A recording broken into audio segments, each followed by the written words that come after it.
different, something I've not talked about for a while. I'm going to be telling you about this awesome DV camcorder and similar ones like it. If that sounds interesting to you, I'm Dave from TVR Creators, and I usually make weekly content on the best cameras for creators or people who just want their next camera. If that sounds interesting to you, do not go any further.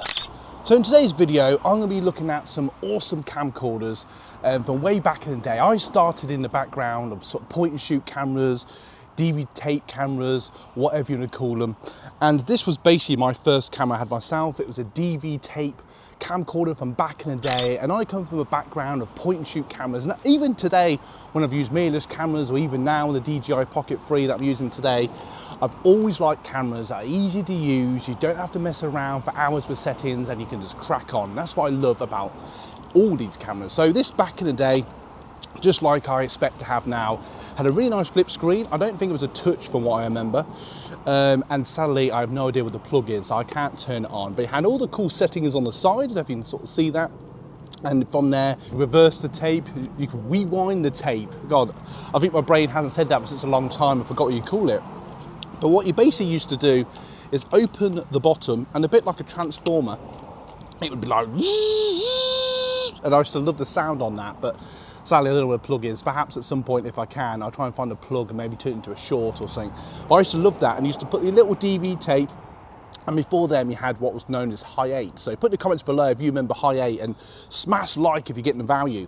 And you used to put it back in, press the little black bit, and it would go, and it was just, I don't know, I just do the sound effects for you. I just really enjoyed how it did that. The battery always lasted a while. The zoom was always where the finger was. And I also liked just, well, you had a nice little viewfinder so you can see what you were recording, which was really nice. I believe this one even had internal memory, but I can't remember. And the battery came off. It also came with a strap, which I never really used. But to be fair, for considering, I could have done weights with this camera. It's quite heavy compared to my modern cameras, but I suppose technology has improved, and I'm used to much lighter cameras now. But this is quite a beast. And obviously, back in the day and before this camera, they were much bigger than this. I've seen camcorders like this big when you used to put massive tapes in them and stuff. But this was a digital video camera by JVC. It was a really nice, and to be fair, okay, the video quality would probably be a bit grainy now. This is what's known as sort of SD video. It's technically a digital camera. And just before I talk more about it, I then went on to things like this. I had another one actually, a Sony, but I couldn't bring them all out, and I had to dust some of these down. So this was a Panasonic camcorder. This is my first camera, I believe, that had an SD card. That was a big thing, so before that you had to capture all the video onto tape, and then you technically had to capture the video from the tape to your computer, usually using a thing called a FireWire, which some of you may remember if you're my age. But if you're younger than me, you're probably like, what's that? It was basically just a cable that sort of transferred the data, and you would in real time had to capture the video. So it was quite time consuming at times, though quite fun. And this was a similar sort of thing. It's the reason it's smaller, much lighter, is because it just had an SD card. It didn't have all the big tape, and it had a much better lens. I believe this actually had a touch screen. Though you could play with the settings on the side. And this was very similar on off, even had a little light on it, which the other one had as well.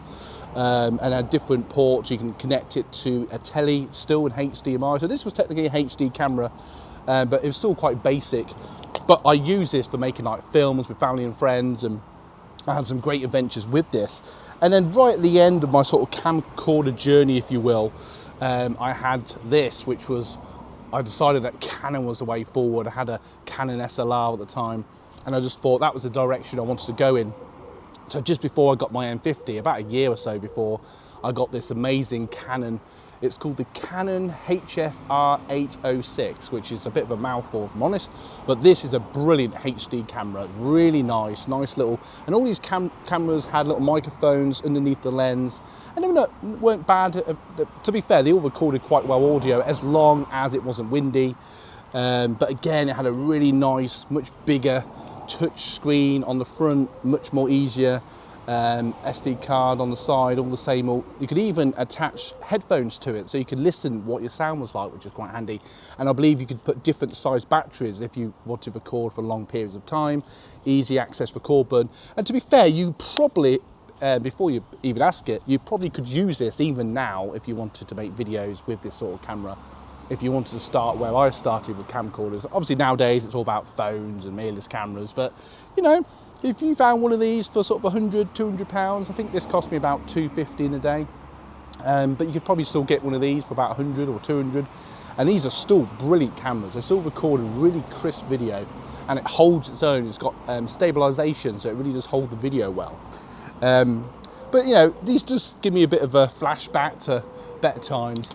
If you want to support the channel, if you get value from today's video, don't forget to like and subscribe. Why not check out my blog and buy us a coffee, and that supports everything I do here on the channel. I do a nice weekly, or when I can, blog about what's going on behind the scenes and things, cameras I'm thinking of using and all that sort of jazz. So if you just want to support what we do here, go and check it out. We also have membership here on the channel. Again, if you just want to support the channel. Now, before I descend into the dust of videos, I just want to say I had a nice little microphone, nice little light.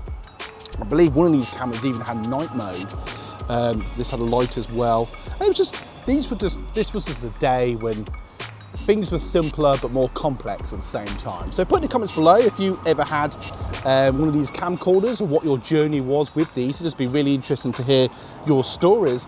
And I just want to say, in a moment, I'm going to leave you 2 end cards. I'm going to bring you even more value. Thank you so much for watching. Hope you enjoyed today's video. And as always, you guys rock.